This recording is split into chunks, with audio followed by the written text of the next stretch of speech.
இந்த நாள் கர்த்தருடைய வார்த்தை தீத்து 1:15 வாசிக்க கேட்போம்.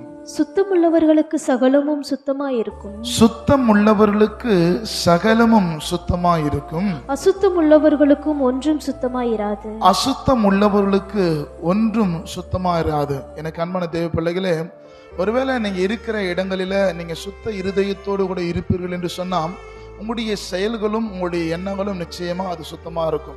ஒருவேளை அசுத்தமான காரியங்கள் ஒருவேளை ஆவியில, ஒரு சிந்தையில, அவங்களுடைய கண்களில, அவயங்களில ஒருவேளை அசுத்தமா இருக்குன்னு சொன்னா அவங்களுடைய வாழ்வில் எந்த ஒரு காரியமும் சுத்தமா இருக்காது. ஒருவேளை நீ கர்த்தருக்கென்று நீங்க உண்மையா இருப்பீர்கள் என்று சொன்னா நிச்சயமா அதற்கேற்ற பலனை நிச்சயம் உங்க வாழ்க்கையில தேவன் கொடுப்பதற்கு உண்மை உள்ளவராக இருக்கிறார். எனவே நீங்க சுத்தமா இருங்க, நிச்சயம் கர்த்தர் உங்களை ஆசீர்வதிப்பார்.